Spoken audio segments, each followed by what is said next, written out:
তোমরা? আমি তো ভালো আছি, আশা করি তোমরা সবাই ভালো আছো, সুস্থ আছো, আনন্দে আছো। দেখো আমি আজকে এক জায়গায় যাচ্ছি। কোথায় যাচ্ছি বলো তো? দেখো আমি বাসে বসে আছি আর বাসে করে আমি যাচ্ছি। তোমরা কি বলতে পারবে আমি কোথায় যাচ্ছি? বাসটা অতটাও ভিড় নেই, খালিই আছে। আমার পিছনের সিটে আমার বড় ছেলে বসে আছে আর আমার পাশে আছে আমার ছোট ছেলে। তোমরা কি জানো কোথায় যাচ্ছি? তোমরা তো জানো না, বলতে পারবে না, আমি বলে দিচ্ছি তোমাদেরকে। আমি এখন যাচ্ছি বাপের বাড়ি, যে কালী পুজো। তো কালী পুজোর জন্যই আমি যাচ্ছি বাড়িতে।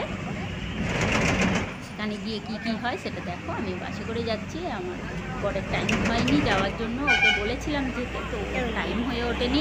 ও বললো আমার টাইম নেই যাওয়া, তোমরা চলে যাও বাসে করে, তো পরের দিন যদি টাইম হয় তাহলে আমি আনতে যাব। বলেছে ঠিক আছে, আমরা যাচ্ছি। আর দেখো আমার ছেলে আমার কোলে বসে বসে সানগ্লাস চিবাচ্ছে। সানগ্লাস নিয়েছে পরবে বলে, কিন্তু পরে তো বেরোয়নি, শুধু জাস্ট ওটা চিবানোর জন্য নিয়ে যাচ্ছে, যে ওটাকে চিবাবে বসে বসে। পুরো বাসটা ওটাকে চিবাতে চিবাতে গেল, চিবিয়ে চিবিয়ে গিয়ে তারপরে বাড়িতে যখন পৌঁছালো, গিয়ে আমার হাতে ধরিয়ে দিল, নাও তুমি নাও। দেখো রাস্তাও মোটামুটি ফাঁকা আছে, রাস্তাও অতটা ভিড় নেই, যেহেতু এখন গরম, স্কুল ছুটি, তার জন্য অতটাও ভিড় নেই। বাসটাও ফাঁকা আছে আর রাস্তাগুলোও পুরো ফাঁকা, তার জন্য আমরা খুব তাড়াতাড়ি পৌঁছে গেছি।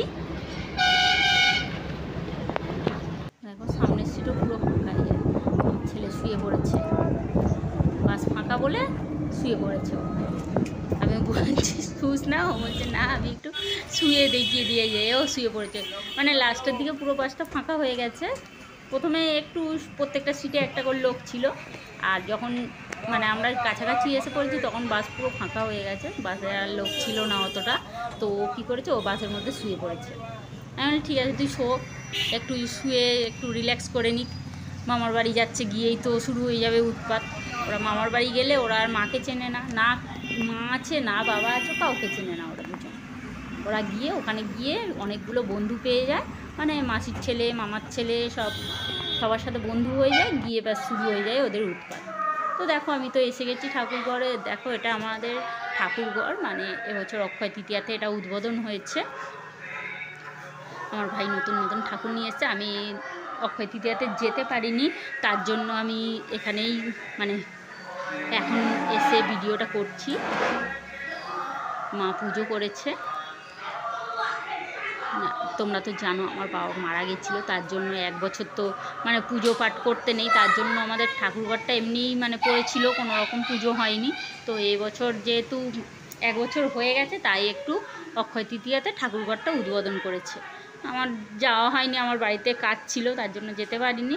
তো কালী পুজো পরের সপ্তাহে, মানে আগের সপ্তাহে ছিল আমাদের অক্ষয় তৃতীয়া, এই সপ্তাহে কালী পুজো। তো সেই জন্য আমি ঠিক আছে, অক্ষয় তৃতীয়া যেমন যেতে পারিনি, তাহলে কালী পুজোতেই চলে যাই। তাই আমি কালী পুজোতে চলে এলাম। সেই ঠাকুরঘরটা খুব সুন্দর হয়েছে, মানে এত সুন্দর করে মানে তৈরি করেছে, খুব সুন্দর লাগছে ঠাকুরঘরটা। ঠাকুরগুলোকে তো অসাধারণ লাগছে, ঠাকুরের তো তুলনা হয় না। তো দেখো আমি যেহেতু কালী পুজোয় এসেছি, আমি বিয়ের আগে প্রত্যেক বছর কালী পুজো আমার বাড়ির একটা এপারে একটা ওপারে দুপারে দুটো কালী পুজো হতো, আর কালী পুজোতে আমি প্রত্যেক বছর 108টা করে জবার মালা দিতাম। তো এবছর যেহেতু আমি গেছি, তো সেই জন্য আমি ভাবলাম চলো 108টা জবার মালা দেবো। তাই কত দূর থেকে আমি জবা ফুলের কুঁড়িগুলো তুলেছি, কত জায়গায় ঘুরে ঘুরে, মানে কি বলবো, আশপাশে এতটা জায়গা আমি পুরো ঘুরেছি, ঘুরে ঘুরে আমি এই এতগুলো জবা ফুলের কুঁড়ি তুলেছি। 108টার জায়গায় 134-35টার মতো হয়ে গেছে। দেখো এগুলো আমি তুলেছি, এটা বিকেলবেলা আমি মালা গাঁথবো। আর এটা আছে পঞ্চমুখী জবা, তো জবার মাঝখানে মাঝখানে বলি একটা করে পঞ্চমুখী জবা দিয়ে দেবো, তাহলে দেখতে খুব সুন্দর লাগবে। যেহেতু আমি আগে করতাম, তো এখন প্রত্যেক বছর যাওয়া হয় না, তাই আমি করিনি। দেখো এই যে মালা গাঁথছে, আমি গাঁথতে পারিনি, গাঁথছে আর আমি ভিডিও করছিলাম। আর এই সময়টা লোডশেডিংও হয়ে গেছে, ওখানে লোডশেডিং হয়ে গেছে, তাই আমি ফোনের টর্চটা মেরে রেখেছিলাম, সেই জন্য ওরা ফোনের টর্চের আলোতে মালাটা গাঁথছে। আমি বলছিলাম যে গাঁথবো, কিন্তু বললো দাও আমি গেঁথে দিচ্ছি। ঠিক আছে গেঁথে দেবে, দাও। বাকি যেগুলো আছে আমি একা। তো ওদিকে আমার বোন ধরে আছে, আর এদিকে এটাও একটা বন্ধু, ব্ল্যাক টপ তার উপর জ্যাকেট, মানে গাঁথছে। আমি ভিডিও করছি, তো ওরা বলছে বলে ভিডিও করছে, ভিডিও কোনো ব্যাপার না, লাইটটাও লাগছে আর ভিডিও করা হচ্ছে। তো আগে মালাটা গেঁথে নিয়ে তারপর ডালাগুলো সাজানো হবে।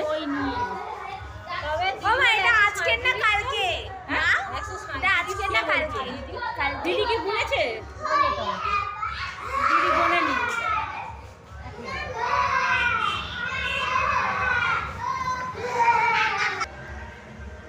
ভালো লাগবে মালা গাচ্ছে, সেটা হচ্ছে স্লো মোশন করো না, একদম ফাঁকা আছে।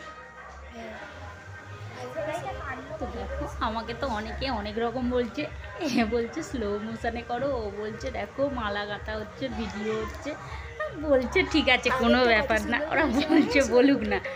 তো আমি তো স্লো মোশনে করিনি, এমনি নর্মাল ভিডিও বানিয়েছি। তো দেখো আমাদের মালা তো গাঁথা হয়েই এসেছে, অনেকটা বড় হয়ে গেছে মালা, 108টার জায়গায় অনেক বেশি হয়ে গেছে, 121টার মতো হয়েছে মনে হয়। তো মালা গাঁথা হয়ে গেছে। দেখো আমাদের ডালাও সাজানো হয়ে গেছে পুরো।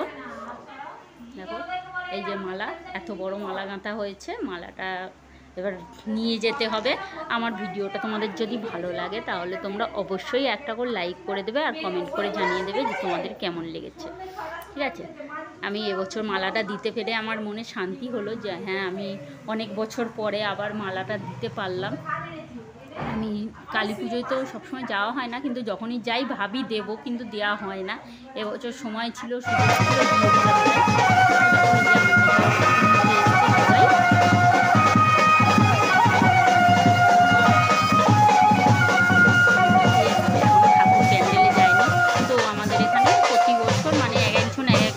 একজন করে ঠাকুর দেয়। তো যে ঠাকুর দেয় তার বাড়ি থেকেই আমাদের ঠাকুর নিয়ে যাওয়া হয়। এবছর এই দাদারা ঠাকুর দিয়েছে, তাই এখান থেকে আমি ঠাকুর নিতে এসেছি আমরা সবাই মিলে।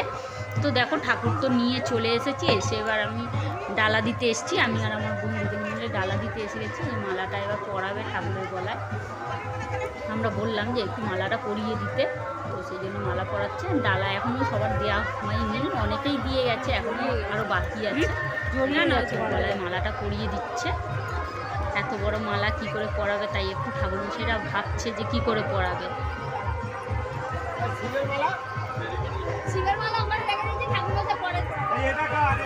ভিডিওটি যদি তোমাদের ভালো লাগে তোমরা কিন্তু অবশ্যই লাইক করে দেবে আর কমেন্ট করে জানিয়ে দেবে। যারা নতুন বন্ধু এসছো তাদেরকে অসংখ্য ধন্যবাদ।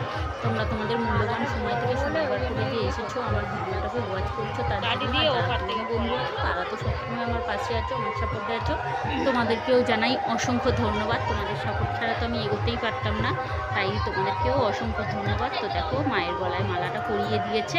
এটা পরের দিন সকালবেলা যখন ফুটবে তখন খুব সুন্দর লাগবে দেখতে। তো এখানে আর একটা মালা আছে, বড় মালা এটাও, তো এটাকেও পরিয়ে দিচ্ছে লাঠি দিয়ে, মায়ের মুকুটের ওপর দিয়ে নিয়ে গিয়ে গলায় দিয়ে দিচ্ছে। এবার একটা রজনীর মালা আমাদের বলেছিল, মানে আমার বোন বলেছিল যে জবার মাঝে মাঝে একটা করে যদি বেলপাতা দেওয়া হয় তাহলে দেখতে খুব সুন্দর লাগতো, কিন্তু আমার তো মানে সকাল থেকে যদি বলতো তাহলে আমি বেলপাতার ব্যবস্থা করতে পারতাম, কিন্তু আমি তো গাছে উঠে পারতে পারবো না, আর কেউ বাড়িতে ছিলও না সেরকম যে বেলপাতাটা পারতে পারবে, তার জন্য আমাদের বেলপাতা দেওয়া হয়নি। মায়ের পুরো মুখ ঢেকে গেছে, এত মালা পড়েছে, গলা পুরো ভারী হয়ে গেছে। তো আমাদের দেওয়া হয়ে গেছে, এবার আমরা বাড়ি যাব। পুজো দিয়ে দিয়েছি, ডালাও দিয়ে দিয়েছি, মালা পরানো হয়ে গেছে, এবার বাড়ি যাব। যাচ্ছি মানে এখনো প্যান্ডেলের ওখানেই আছি, এখন আমরা রাস্তায় উঠিনি, মন টাটা করছে।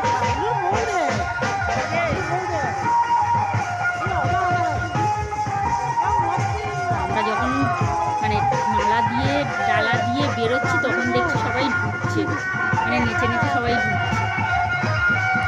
ঠিক আছে, তো চলো টাটা বাই বাই। আমি ভিডিওটা বেশি বড় করছি না, ছোটোই করছি, কিন্তু কেউ স্কিপ করো না, স্কিপ না করে পুরোটা দেখো, পুরোটা দেখে তারপর আমাদের জানাও যে তোমাদের কেমন লেগেছে, ঠিক আছে?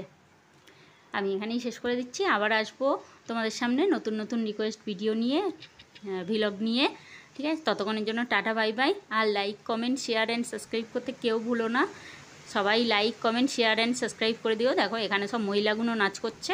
আমার অতটা ভালো লাগে না মহিলাদের নাচ করতে দেখে, মানে আমি পছন্দ করি না, আমি তো নাচি না, আমারও পছন্দ হয় না যে মহিলাগুলো নাচ করুক, কিন্তু ওরা নাচ করছে করুক, আমি আমার সাইড দিয়ে দিয়ে বাড়ি চলে যাই। ঠিক আছে, চলো টাটা বাই বাই, তোমরা সাবস্ক্রাইব করতে থাকো।